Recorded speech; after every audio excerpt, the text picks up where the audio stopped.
एक दिल्ली का बादशाह सिकंदर लोदी था। उसको असाध्य रोग हो गया था।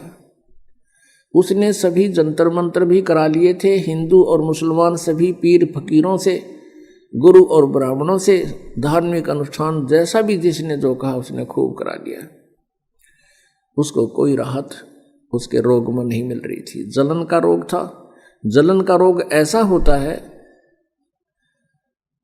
जैसे पैर जल जाए अग्नि से या चाय से या गर्म किसी भी वस्तु से, फिर उसको एक विशेष पीड़ा होती है। तो ऐसी जलन के रोग में पीड़ा होती है, लेकिन वो ऊपर से किसी पदार्थ से जला हुआ नजर नहीं आता, पूरे शरीर में ऐसी दाह लग जाती है। और सिकंदर लोदी बहुत क्रूर राजा था, हिंदुओं से मुसलमान बनाया करता था, जबरदस्ती राजा होकर के ये और भी बहुत दुष्कर्म कर डालते हैं। इसलिए परमात्मा कहते हैं तब से राज राज मदमानम जन्म तीसरे शुक्र स्वानम। राज्य का पद पाकर ये इंसान इतना फूल जाता है, कुछ भी ऊंच नीच नहीं देखता, भगवान से भय खत्म हो जाता है, सब यशमैन हो जाते हैं। फिर ये मनमानी करके और निरे पाप इकट्ठे कर लेता है, फिर उन पापों का भोग भी उसी को भोगना होता है। उसी पाप कर्म के आधार से जन्म जन्मांतर के पाप हमारे संचित होते हैं। उन्हीं में से कुछ पुण्य और पाप मिला के मानुष जीवन में प्रारब्ध बना दिया जाता है। अब सिकंदर लोदी जी ने सब जगह अपना इलाज करवाया। पहले तो सभी ने जंतर मंत्र बताए, फिर अंत में कह दिया कि राजन हमारे पास ऐसी औषधि है, आग लगा दे लकड़ी में और कितनी जोर से जल रही हो 1 सेकंड में बुझा देगी। ऐसा ही करके दिखा दिया, और ये औषधि आपके काम नहीं कर रही, बिल्कुल भी निष्क्रिय होगी है। तो परमात्मा कहते हैं कि जब जीव के पाप बढ़ जाते हैं, ये मेडिसिन भी रिएक्शन करना शुरू कर देती है। तो पुण्यात्माओं, प्रारब्ध पाप से जो कष्ट हुआ है उसका औषधि काम नहीं कर सकती, उसमें परमात्मा की रहम की आवश्यकता होती है। सभी ने ये बता दिया कि तेरा ये प्रारब्ध का कर्म है, तेरे भाग्य में लिख दिया गया है विधाता ने, इसका अंत तेरी मृत्यु के साथ ही होगा, इसका कोई विकल्प नहीं। एक दिल्ली का बादशाह, अब वो क्या ट्रीटमेंट नहीं करवा सकता, उसने ये कह दिया कि जो मेरा इलाज कर देगा उसको मुंह मांगा धन दूंगा। लेकिन सब विफल रहे। किसी ने बता दिया कि काशी में एक बहुत पहुंचे हुए महापुरुष हैं और कबीर नाम है उनका, यदि वो आप पर रहम कर दे तो आपका रोग दूर हो सकता है। और भी बहुत से प्रमाण बताए कि उसके ऐसे गड़बड़ थी, वो ठीक हो गया। दिल्ली में भी एक ऐसा व्यक्ति था, उसको ऐसे ठीक हो गया, फलाने गांव में ऐसे था, उसको ऐसे आराम हो गया। तब राजा को कुछ आशा की किरण दिखाई दी। सभी अपने मंत्रियों से कहा कि तुम काशी में चलने का प्रबंध करो।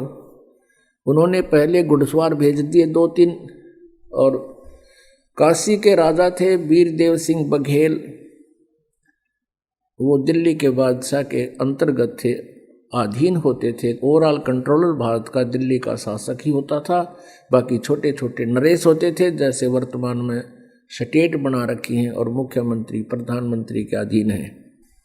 उधर से एक शेख तकी नाम का मुसलमान पीर, जो मुसलमानों का हेड गुरु था, हेड पीर था, और वो राजा का भी गुरु था, और उस शेख तकी के कंट्रोल में पूरा मुसलमान समाज था। इसलिए उस शेख तकी को सिकंदर लोदी साथ रखता था और उसे परामर्श लेकर के कार्य करता था कि कहीं कोई ऐसा मैं धर्म विरुद्ध काम ना कर दूं जिससे जनता में रोष उत्पन्न हो जाए। और ये भी एक राजनीति थी कि कोई इधर उधर रुक चुक होगी तो ये शेख तकी उनने आप सेट कर लेगा। अब हाथी के ऊपर सवार होकर के हाथी के ऊपर एक अंबारी होती है। राजा लोग हाथी पर चलते थे। हाथी पर चलने से उसको किसी प्रकार की जो है ना झटके नहीं लगते, हाल नहीं लगती, आखड़ी नहीं लगती। बहुत एक अच्छी यात्रा, कंफर्टेबल ट्रेवलिंग मानते थे हाथी के ऊपर चलना। और उसके ऊपर एक कक्ष बना दिया जाता था, एक रूम काठ का। उसमें राजा चलते चलते विश्राम भी करता था, बैठता भी था। हजारों की संख्या में अंगरक्षक साथ सैनिक चल पड़े, पहुंच गए वीर सिंह के पास। जो ही वीरदेव सिंह बघेल काशी के नरेश के पास सिकंदर लोधी पहुंचे तो उनके आवभगत में उन्होंने खाने के लिए पूरी मेज पर काजू, किशमिश, सेब, संतरे और जो भी नाश्ते में होते हैं सब वस्तु उपलब्ध करवा दी। और खड़ा होकर कहा, हे राजन, नाश्ता कीजिए। सिकंदर ने कहा कि वीर सिंह, मैं आपकी आवभगत से मैं बहुत संतुष्ट हूं, पर मैं खा कुछ नहीं सकता। मेरे एक ऐसी भयंकर बीमारी है कि मैं ना कुछ खा पा रहा हूं, ना मैं सो पा रहा हूं, ना मैं रो पा रहा हूं। मेरे जैसा दुखी इस पृथ्वी पर कोई और प्राणी आज नहीं है। और मैं यहां अपने इलाज के लिए आया हूं। मैंने सुना है कि यहां कोई कबीर नाम का संत है। आप तो यहां के रहने वाले हो, आपको तो अवश्य उनकी जानकारी होगी। उधर से परमेश्वर कबीर जी की महिमा से परिचित होकर और ज्ञान से प्रभावित होकर वीरदेव सिंह बघेल पहले ही परमेश्वर कबीर जी के शिष्य हो चुके थे। और वो तो वहाँ हजारों ऐसे प्रमाणों को आंखों देख चुके थे और स्वयं के साथ भी घटना घटी उनको भी देख चुके थे कि ये खुद मालिक आए। वीर सिंह की आंखों में आंसू आ गए और कहा कि राजन, आप ठीक ठिकाने आ गए, आप बिल्कुल दुरुस्त स्थान पर आ गए और आपका रोग अब रहेगा नहीं, यदि वो मेहर कर देंगे। वीर सिंह जी से ये बात सुनकर सिकंदर के मन में बहुत खुशी हुई और सोचा कि अब बात बनेगी। तो सिकंदर ने कहा कि वीर सिंह, बुलाओ, शीघ्र बुलाओ उसको, मैं बहुत दुखी हूं। कबीर को शीघ्र बुलाओ। अब दिल्ली के बादशाह का आदेश, एक नरेश उसको सीधे शब्दों में मना नहीं कर सकता। करबद्ध होकर कहा कि जो आज्ञा हजूर आपकी, एक मेरी अर्ज भी आपसे है। कहते हैं संत को बाई ऑर्डर नहीं बुलाना चाहिए, और मान लीजिए हम उनको बाई ऑर्डर बुला भी लेंगे और उन्होंने रहम नहीं बख्शा, उन्होंने कृपा नहीं की, अंदर से वो प्रसन्न नहीं हुए, क्योंकि वो दुख भी मान सकते हैं, तो फिर आना और ना आना बराबर रहेगा।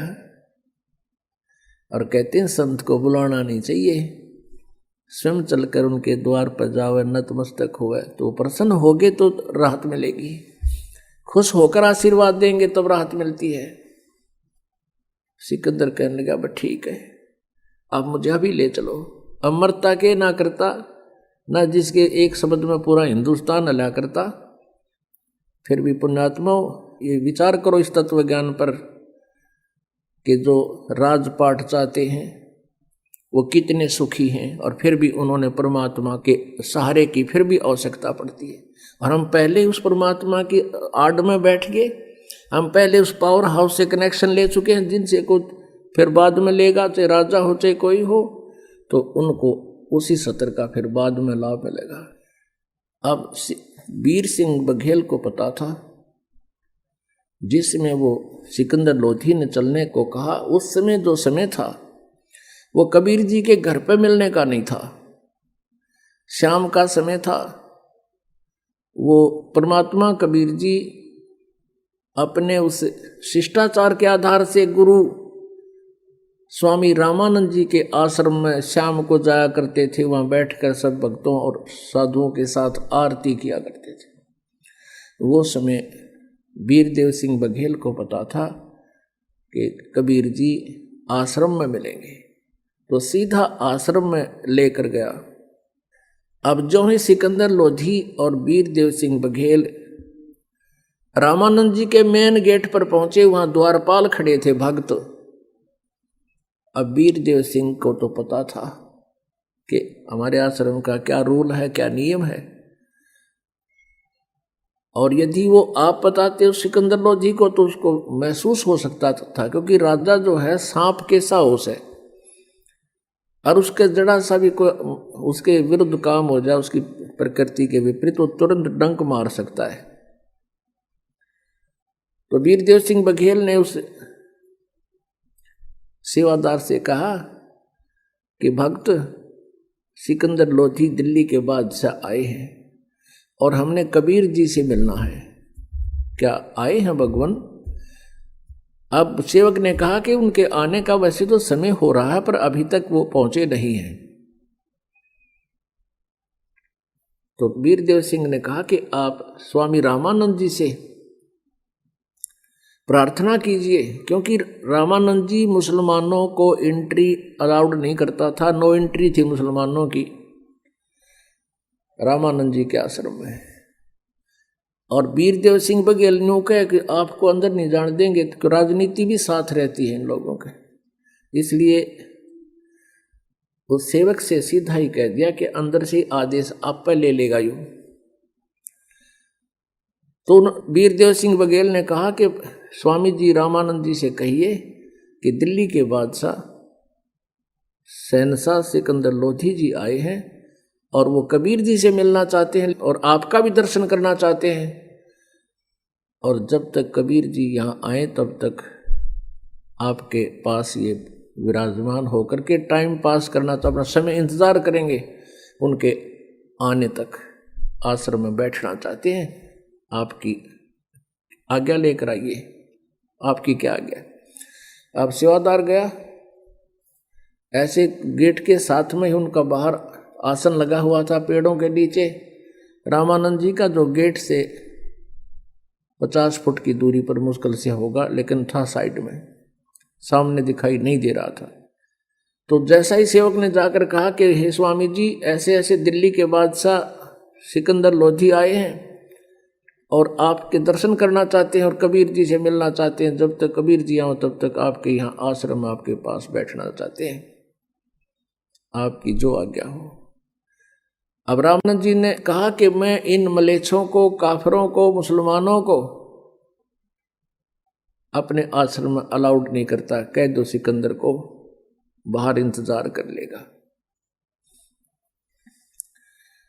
अब ये बात सिकंदर ने भी सुन ली, क्योंकि साथ में बैठा था रामानंद जी। उधर से आकर के उस सेवक ने बता दिया कि स्वामी जी ने मना कर दिया कि हम मुसलमानों को अपने आश्रम में प्रवेश नहीं करने देते, ये मांस खाते हैं। अब सिकंदर लोधी तो वो भी शब्द सुन रखे थे कि इन काफरों को मैं अलाउड नहीं करता। अब राजा वो क्रिमिनल कीड़ा फिर उठ गया, उसके काट ली तलवार। उसने सोची कि एक दिल्ली के बादशाह को और ये 2 कौड़ी का एक ऋषि ऐसे पेश आ रहा है, तो अन्य के साथ इसका क्या व्यवहार होगा। निकाल कर तलवार पहुंच गया अंदर, फिर किसकी परमिशन की जरूरत थी। और जाते ही रामानंद जी के कि तुम हमें काफिर कहता है, ले तुझे मजा चका, तो उसकी गर्दन काट दी तलवार से, 2 टुकड़े हो गए। अब ये मन गलती तो करवा दे है, एक बार आत्मा फिर रो है, देख इस नीच ने फिर के कर दिया कर्म। आत्मा रोती है, मन को बहुत धिक्कारती है। अब फिर उसका तुरंत याद आ गई। सिकंदर लोधी कहने लगा, वीर सिंह मैं बहुत नीच आदमी हूं, देख मेरे किसे खोटे कर्म लग रहे हैं। आया था अपना दुख निवारण करवाने के लिए, और देख गुस्से में आकर मैंने महात्मा की हत्या कर दी। अब कबीर जी भी मुझे राहत नहीं देंगे, क्योंकि मैंने उनके गुरु को मार दिया। अब चल वीर सिंह, चलते हैं वापस। अब कहते हैं परमात्मा सोचल छिद्र मैं करूं। अब फिर वो न्यों भी डर गया कि कबीर जी बहुत पहुंचे हुए महापुरुष हैं, और उन्होंने यदि तुझे श्राप दे दिया तेरी और बिरानवाटी होएगी। अब जो ही वो आश्रम से दोनों राजा बाहर आए, सामने से कबीर परमेश्वर आश्रम में आ रहे हैं। अब वीर सिंह जी ने देखा आगे भगवान, तो अब वो शेष था उनका, दंडवत प्रणाम किया और कहा राजा से कि ये आगे भगवान, ये आगे है कबीर जी। अब सिकंदर लोधी की तो घीघी बन रही थी, अगियो आगे आगे तय मर गया तू तय। अब एकदम डरते ने उसने भी दंडवत प्रणाम किया। और पुण्यात्मा परमात्मा से लाभ उसी समय मिलता है जब हम अति अधीन हो जाते हैं। तो परमेश्वर ने उस सिकंदर लोधी को राहत देने के लिए ये भी एक लीला करनी पड़ी, और रामानंद जी भी सेट करने थे, उसमें भी कमजोरी रह रही थी। एक तीर से दो शिकार किए दाता ने। सिकंदर लोधी यदि विनम्र नहीं होता, जैसे कबीर जी आते और वो सीधी बात करो खड़ा खड़ा, मैं बहुत दुखी हूँ, मुझे राहत दे दो, मेरा इलाज करो। जैसे आम वैद्यों को बुलाता था, वैद्य नीचे बैठते थे, वो सिंहासन पर बैठता था। अगर ऐसे प्रभु के सामने वो एक्टिंग करता तो मालिक उसको कोई राहत नहीं देते। अब अति अधीन दीन हो प्राणी, वह को कहे ये अकथ कहानी।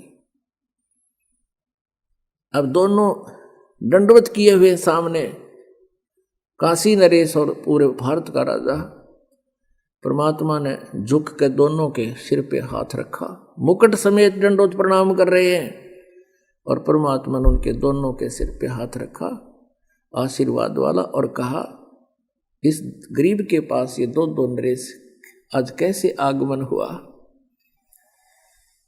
अब सिकंदर लोधी खड़ा होकर आंखों में पानी भर के ये कहने लगा कि हे प्रभु, जिस उद्देश्य से हम आए थे आपके दर्शनार्थ, वो तो आपके सप्रस मात्र से मेरा दुख दूर हो गया। परमेश्वर ने यूं ही कहा था हाथ रख के कि ये दिल्ली के बादशाह और काशी नरेश आज कैसे आगमन हो गया दास के पास। तो ऐसे हाथ रखते उसका रोग ऐसे छू मंत्र हो गया जैसे कदे बीमार नहीं था। एकदम राहत पूरे शरीर में, बिल्कुल खुशी की लहर दौड़ गई। और सिकंदर लोधी ने समझ लिया ये तो अल्लाह आए हैं, चरण पकड़ दिए और कहने लगे प्रभु मुझे माफ कर दो, मैं बहुत नीच आत्मा हूँ, मैं बहुत पापी प्राणी हूँ। अब परमात्मा के सामने यो मन भाग जाता है, संत पूर्ण हो तो मन बकवाद छोड़ देता है और आत्मा उभर आती है।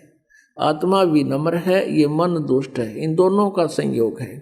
काल ने इसका अपना एजेंट इसके साथ छोड़ रखा है कि ये इसको पूरा प्रताड़ित करना है, मेरे पाप करवाने हैं। और परमात्मा की भक्ति से फिर ये मन रहता तो साथ है लेकिन अनुकूल हो जाता है। अब परमेश्वर ने कहा क्या बात है कि भगवान आप जिस उद्देश्य से मैं आया था वो तो आपने मेरा आशीर्वाद से मैं ठीक कर दिया, मेरा कहीं ट्रीटमेंट नहीं होता, लेकिन मैंने एक जुल्म कर दिया और आप मुझसे नाराज हो जाओगे और वो रोग मुझे फिर लगेगा, मैं इसलिए डर रहा हूँ। परमेश्वर ने कहा क्या कारण है, उसने सारी कहानी बताई थी। कहा प्रभु हमने आपके इंतजार के लिए आश्रम में प्रवेश चाहा था, स्वामी जी ने हमें अभद्र तरीके से पेश आए और बहुत कटु वचन बोले और मेरे अंदर ये राजपाट का नशा, ये मेरा दुश्मन मेरे साथ था और भगवान मुझसे भारी गलती होगी, मैंने आपके गुरुदेव की हत्या कर दी। अब उसके मुंह की तरफ देख रहे थे सिकंदर लोधी कि अब ये गुस्सा हो जाएंगे और फिर मुझे श्राप देंगे। तो परमात्मा ने कहा कि सिकंदर कोई किसी को नहीं मारता। अब स्वामी जी की मृत्यु आप ही के हाथ से थी, यह संयोग था इनका, आज इनकी मृत्यु होनी थी और आपसे ही होनी थी, इसके प्रारब्ध में थी। और आजा कोई बात ना, एक काम करना, अब ऐसे मत जाना, इसका अंतिम संस्कार करवा के जाना, नहीं तो आपको जनता बहुत भला बुरा कहेगी। अब जब परमात्मा ने कति सिकन भी नहीं करी, कोई गाली नहीं दी, कोई क्रोध नहीं किया, सिकंदर लोधी जान गया कि तो परमात्मा ही हो सकते हैं। ना इतनी देर में तो आग बुबला हो जा और ना 20 गालियां दे क्या क्या श्राप दे दे। लेकिन कबीर परमात्मा वो सुख सागर है जो दुख नहीं दे सकते, क्योंकि उसको मालूम है सभी आत्मा मेरी है, किसने श्राप दूं और किसने ना दूं। अब जो ही अंदर गए तो देखा कि स्वामी रामानंद जी के 2 टुकड़े हुए पड़े हैं और गर्दन धड़ से अलग पड़ी है। सभी उपस्थित आश्रम के भक्त कहने लगे कबीर जी को कि भगवान के आज सिकंदर लोधी ने अपने गुरुदेव की हत्या कर दी। सिकंदर थोड़ा पीछे रह गया था, परमात्मा शीघ्र अंदर आ गए थे। परमात्मा कहने लगे अरे आपको इतना भी ज्ञान नहीं, संत कभी मरते हैं। कहते देही को सतगुरु कहिए सब धुंधर ज्ञान, और 4 दाग आवे नहीं उसको सतगुरु दान। ये देही सतगुरु नहीं, इसके अंदर जो आत्मा है उसमें जितनी भक्ति कर ली वो आत्मा 4 दाग में नहीं आती। उनको ज्ञान आधार से संतुष्ट किया। इतने में सिकंदर लोधी फेर आ गया, वह सारे फेर सुकड़ गए। यो फेर आ गया भाई कसाई, ये तो फेर गड़बड़ करेगा। अब सिकंदर लोधी वहां खड़े हुए देख रहे हैं। परमेश्वर कबीर जी ने दंडवत प्रणाम किया अपने गुरुदेव के चरणों की तरफ जहां पर धड़ पड़ा था और गर्दन थोड़ी दूर पड़ी थी, और फिर उठ करके उनके चरणों को स्पर्श किया कि हे गुरुदेव आरती का समय हो गया, उठियो गुरुदेव, भगत समाज आपका इंतजार कर रहा है। इतना ही कहा था कि उसी समय वो गर्दन उठ गए, वो शीश उठ गए और उसकी धड़के ऊपर चिपक गया और रामानंद जी एकदम बैठे हो गए। और सामने क्या देखा, फिर सिकंदर लोधी खड़ा देखा तो फिर कड़वी कड़वी आंख करी। तो परमात्मा कहने लगे हे भगवान, हे परमात्मा, हे गुरुदेव, ये आपके बच्चे खड़े हैं। फिर वो थोड़ा सा माइंड ध्यान इधर हो गया और फिर क्या देखा उसने रामानंद जी ने कि उसके शरीर से आधे हिस्से से तो खून बह रहा था, रक्त, और आधे से दूध निकला हुआ पड़ा हुआ था जमीन पर। अब रामानंद जी आश्चर्यचकित रह गए कि अभी दूध कैसे आ गया मेरे शरीर में, खून तो चलो रक्त की तो मान लें बात। तब कबीर जी से पूछा कि हे भगवान, ये मेरे शरीर से आधा रक्त और आधा ये दूध कैसे निकला? अब कबीर साहब कहने लगे आप तो जानी जान हो, मुझे तो महिमा दे रहे हो, आपको सब पता है, जैसे गुरुजी से जो व्यवहार किया जाता है, और जानी जान तो आप पे थे। वह कहने लगे पर भगवान, आप जी ने मुझ दास को उपदेश देने के बाद छुआछूत हिंदू समाज की तो बंद कर दी थी। आप सभी हिंदुओं को, चाहे वो किसी जाति का है, सबको नाम देते हो, सबसे प्यार करते हो, लेकिन अभी आप मुसलमानों से नफरत करते हो। हे प्रभु, भगवान के दरबार में कोई जाति मजहब नहीं है, कोई मजहब या जाति बुरा नहीं, इंसान बुरे हो सकते हैं, उनको हम ठीक करने के लिए आए हैं, उनकी बुराई छुटवाएंगे। आप अभी तक मुसलमानों से नफरत करते हो, आप मुक्ति प्राप्त नहीं कर सकोगे। रामानंद जी के हृदय में जो एकदम ऐसा कुठारघात हुआ, इतना एकदम जख्म हो गया इस बात का कि मैंने तो जीवन ही मोक्ष के लिए लगा रखा है और मेरा मोक्ष नहीं होगा, मैं मुसलमानों से नफरत करता हूँ। उसी समय खड़े हो गए और खड़ा होकर सिकंदर लोधी को सीने से लगा लिया रामानंद ब्राह्मण ने, और कहा बेटा मैं तो घना नीच आदमी हूँ, पहले भी मैं एक ब्राह्मण के अतिरिक्त किसी को मैं अच्छा नहीं मानता था, और अभी भी मेरे अंदर ये दोष था कि मैं मुसलमानों से नफरत करता था। आज मेरी ये सारा भ्रम निवारण हो गया, बेटा मेरे से गलती होगी, मुझे माफ़ कर दे। सिकंदर लोधी ने भी चरण पकड़ दिए, स्वामी जी मैं पापी आत्मा हूँ और मैंने बगैर सोचे समझे ऐसे महापुरुष की हत्या कर दी, मैं महादुष्ट इंसान हूँ। आज मेरा सौभाग्य है कि आज मुझे कबीर परमेश्वर के दर्शन हो गए मेरी आँखों के सामने। ये सब लीला होगी। आज मुझे भी परमात्मा के पहचानने का सुअवसर मिल गया। उस दिन के बाद रामानंद जी किसी भी मजहब धर्म या किसी भी व्यक्ति से कोई नफरत नहीं करने लगा।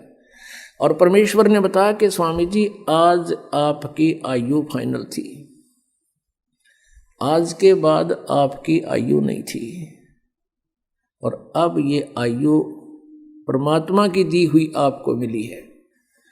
रामानंद जी कहते हैं परमात्मा तो मेरे सामने खड़ा है, हे भगवान मेरा ना जाने कौन से जन्म का पुण्य उदय हुआ जो आप मुझे मिल गए। मैं तो इतना नीच था, अब भी मैं अपने आप को सुपीरियर मान रहा था कि मैं तो बहुत नेक हो लिया। अब आपने दिखा दिया कि मैं कितना नीच था। अब पुण्यात्माओं परमात्मा ने 1 घंटे तक वहाँ सत्संग सुनाया हिंदू और मुसलमान एकता के ऊपर, कि तुम एक पिता की संतान हो। इस काल ने आपस में इसलिए हमें 2 बना 4 बना रखा है, 20 बना रखा है कि तुम आपस में लड़ते मरते रहो, कोई चैन से ना रह सके, और सभी एक परमात्मा की संतान हो, वही कुल का मालिक है। अब सिकंदर लोधी ने सोचा कि इस महापुरुष को, कबीर जी को दिल्ली ले चलता हूं, और वहां हिंदू और मुसलमानों का आपस में बहुत ज्यादा मन मुटाव है, और इस महापुरुष के उपदेश से वो ठीक हो जाएंगे, एकम एक हो जाएंगे, मेरा आधा सिर दर्द खत्म हो जाएगा, क्योंकि राजा को तो अपने राज्य की चिंता होती है। तो प्रार्थना की कि प्रभु आप दिल्ली चलिए मेरे साथ, और वहाँ भी उपदेश दीजिए। वहाँ बहुत बुरा हाल हो रहा, आपस में हिंदू और मुसलमानों के झगड़े होते हैं। परमेश्वर ने कहा भी हम ऐसे किसी के साथ नहीं चला करते, जो हमारा शागिर्द हो जाता है, शेष हो जाता है, तो हम चलते हैं, अन्यथा हम किसी से बात नहीं करते हैं, हम उनके साथ नहीं जाते हैं। सिकंदर लोधी ने कहा भगवान आपका दिया जीवन है, मैं आपका शिष्य बनना चाहता हूँ। परमेश्वर ने कहा कि मांस नहीं खावेगा, और तेरे पूरे प्रदेश में, तेरे राज्य में कोई जीव हिंसा नहीं होनी चाहिए, और प्रतिबंध लगा दे कोई मांस नहीं खाएगा, जीव हिंसा नहीं करेगा, कोई शिकार नहीं करेगा। अब सिकंदर लोधी ने कहा प्रभु आपका दास तो हाजिर है, जो कहोगे वो करूंगा, लेकिन ये प्रतिबंध मेरा चलेगा नहीं, मैं लगा अवश्य दूंगा, मेरी कोई नहीं मानेगा, और मेरे राज्य में भी उथल पुथल हो जाएगी, क्योंकि ये मुसलमान लोग इतने भ्रमित हो चुके हैं। ये मांस को एक जो भोग लगाते हैं उसको प्रसाद रूप में लेते हैं, और जो आप कहो वैसे आज्ञा होगी। परमात्मा बोले पर तू एक काम करिए, तू नहीं खाएगा। बोला जी मैं नहीं खाऊंगा मांस, आज के बाद टच भी नहीं करूंगा, और 2 साधना आप बताओगे मैं वैसे ही करूंगा, और मरता क्या नहीं करता। तो परमात्मा कहा ठीक है मैं चल लूंगा तेरे साथ। उधर से सिकंदर लोधी का जो गुरु था शेख तकी, वो रेस्ट हाउस में ही रह गया था, और सिकंदर लोधी के साथ वो रामानंद जी के आश्रम में इसलिए नहीं गया था कि मैं इन हिंदू काफरों के मंदिरों में नहीं जाता, इनके आश्रमों में मैं नहीं जाता, क्योंकि मैं श्रेष्ठ हूँ। और यह श्रेष्ठ वाली बीमारी जीव न मारे। यह श्रेष्ठ तो एक ही है, उत्तम पुरुष है तू अन्य। वो श्रेष्ठ तो वो परमात्मा ही है, बाकी अपने आप में श्रेष्ठ का है, वो उसकी भूल निरी है, वो बहुत भूल में है, गलती में। अब शेख तकी रेस्ट हाउस में रह गया था काशी में, फिर वापस आ गए सारे, सिकंदर लोधी भी, वीर सिंह और साथ में कबीर परमेश्वर, आगे बैठा वो दूसरा पीर। तो सिकंदर लोधी ने अपने धार्मिक पीर पहले वाले गुरु से कहा कि शेख तकी आज मेरी खुशी का ठिकाना नहीं, मेरा रोग दूर हो गया, ये अल्लाह आए हैं, ये खुद परमात्मा उतरे हैं। अब कहते हैं ना एक वजीर और फकीर और ये पीर, ये 2 इकट्ठे हुए ना लड़े ना, अब शेख तकी के तो आग सी लगी अंदर ही अंदर के अब ये सिकंदर लोधी इस दूसरे पीर को दूसरे गुरु को महत्व देगा और तेरी महिमा कम होगी, तेरी रोजी रोटी कम होगी। राग द्वेष ईर्षा मान बढ़ाई। कहते हैं राज तजना सहज है सहज त्रिया का ने, और मान बढ़ाई ईर्षा दुर्लभ तजना ये। और सिकंदर लोधी ने कहा कि पीर जी मेरा जलन का रोग खत्म हो गया, इन्होंने आशीर्वाद ही दिया था। और एक और चमत्कार दिखाऊं कि मैंने ऐसे ऐसे स्वामी रामानंद जी ने मेरे बारे में ऊट पटांग बातें कही थी, मुसलमानों को गलत बताया था, मैंने उसकी गर्दन काट दी और इस अल्लाह ने, इस खुदा ने मेरे सामने जीवित कर दिया। ये खुद अल्लाह है। अब इस बात से उसका तेल जैसे छींटे लगे, जैसे उबलते तेल पर पानी डाल दे, एकदम रोड़ी खा गया। कहने लगा ये सब कहने की बातें हैं, ये सब बनावटी बातें हैं, मैं तो तब जानूं जब मेरे सामने कोई ऐसा करके दिखाए। अब सिकंदर लोधी ने सोचा भाई जब ना मानो तो ना मानो, पर मेरी गिल्त जो बीत गई, मेरे साथ जो कहानी घटना घट गई, इसने मैं कैसे भूल सकूं। अगले दिन चल पड़े, दिल्ली के लिए प्रस्थान कर दिया और परमात्मा को, कबीर जी को सिकंदर लोधी राजा ने अपने ही हाथी पर अपनी ही अंबारी में आदर सत्कार से बैठा लिया। अब रास्ते में 2-3 दिन लगने थे काशी से दिल्ली तक।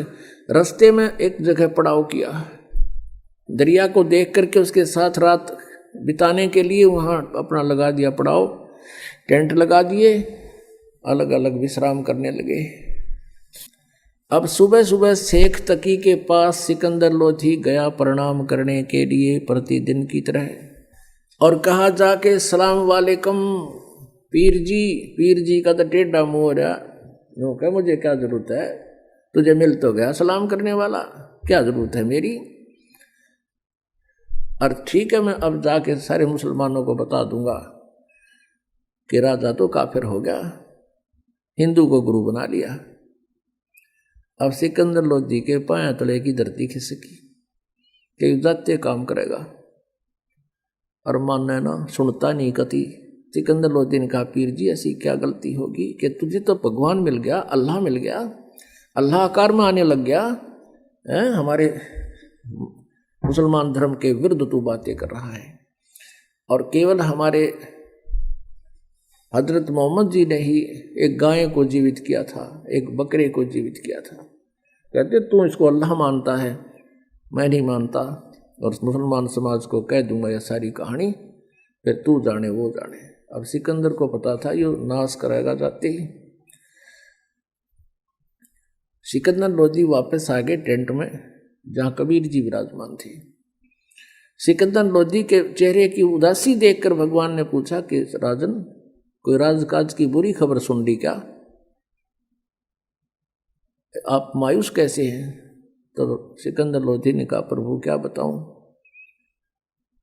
अब मेरे दुख ने मैं जान सकता हूं, मेरे साथ बीती हुई घटनाओं से मैं परिचित हूं, ये पीर जी नहीं जानता। ये मेरा धार्मिक गुरु जो है, ये मेरा पहलड़ा खसम, अब यो मन इतना दुखी कर रहा है परमात्मा, कल से मुझे चैन नहीं है इसकी। वहां से भी मैंने देखी थी इसकी जो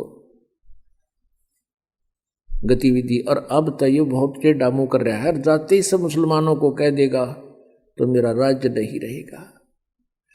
परमेश्वर ने पूछा क्या चाहता है ये। शेख तकी ने कहा था कि मेरे सामने जीवित करके दिखावे जब जानू मैं नहीं मानता, मैं साथ थोड़ा ही था। तो कबीर जी ने कहा कि उसको कह दो कोई मुर्दा ले आवे, चाहे कोई पशु ले आ, पक्षी ले आ, कोई मनुष्य ले आ, और अब जिंदा कर देता हूँ, कह दे उसको ले आ मुर्दा। सिकंदर लोधी गया शेख तकी के पास और कहा पीर जी आप कोई मुर्दा ले आओ, और कबीर जी कहते हैं अभी जीवित कर दूंगा। तो वो कहता मैं कहाँ से लाऊं, कभी समय आएगा जब देखूंगा। अब परमात्मा को पता था कि राजा का टेंशन बना दी इसने, और ये दिल्ली तक ही पहुंचाएंगे, इतने तो हार्ट अटैक हो जाए मनमाने सिकंदर का। तो कहते हैं अपने भगत की टेंशन भी परमात्मा एक सेकंड में कारण बना दे।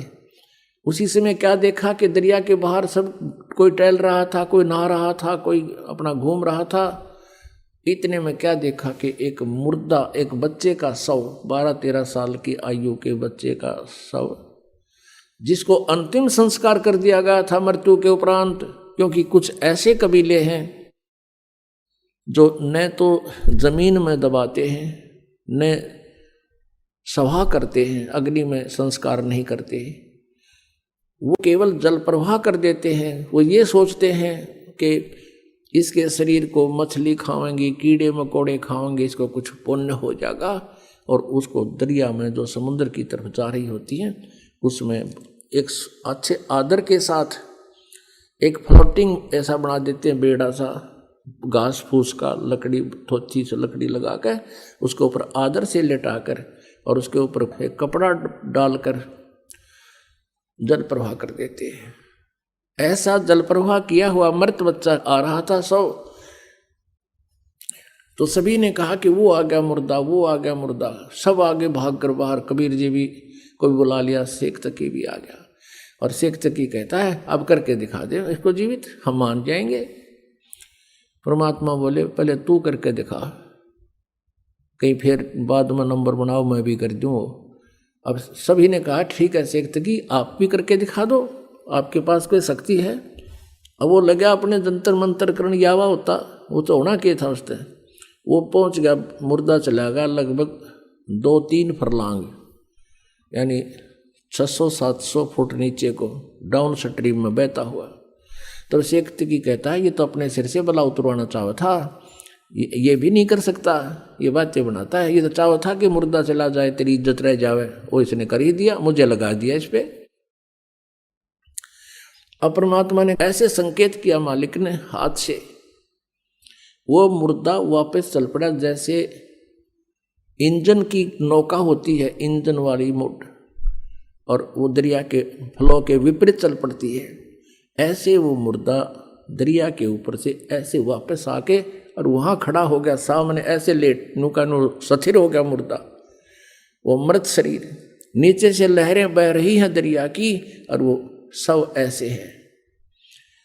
तब परमात्मा ने कहा जीवात्मा जहां भी है तो कबीर आदेश से इसमें प्रवेश हो और बाहर आ जा। इतना कहना ही था प्रभु का कि सारे शरीर में कंपन होने लगी और वो बच्चा एकदम खड़ा होकर और तैरता हुआ बाहर आया और परमात्मा के चरणों में दंडवत प्रणाम किया। बोलो बंदी छोड़ कबीर साहेब की जय। अपने आत्माओं, ये परमात्मा थे और इन भगवानों की भी ये लीलाएं आज से 600 वर्ष पहले की लिपिबद्ध हैं और आम तक किसी ने ये लीलाएं आण नहीं दी, क्योंकि काल के दूत प्रचारक बिना गिनती के हैं और परमात्मा को परमात्मा कोई मानने वाला ही नहीं है। भले ही कबीर पंथी कबीर जी को मानते हैं, लेकिन वो कबीर जी को सतगुरु कहते हैं और वो कहते हैं भगवान तो निराकार है, सतपुरुष तो निराकार है, कबीर जी तो केवल सतगुरु हैं। बंदी छोड़ कहा करते हैं कि काल ने ऐसा जुल्म कर रखा है कि भगवान की महिमा को नाश कर दिया। अपने आत्माओं, ये लीला परमात्मा की, श्री कृष्ण जी की एक लीला को और कई हजार वर्ष हो गए आज तक उसको सुनाते और सुनतों को, और परमात्मा की सैकड़ों सुना दूं आपने, और जो आज तक प्रमाण है उनके। अब शेख तकी के तो फिर आग लगी मानना कहा था। जो 10-12 वर्ष का लड़का था वो जीवित किया परमेश्वर ने। उपस्थित सभी व्यक्तियों ने कहा कि हे कबीर जी आपने कमाल कर दिया, कमाल कर दिया। उस लड़के का नाम कमाल रख दिया और लड़के को अपने पुत्र के रूप में रख लिया।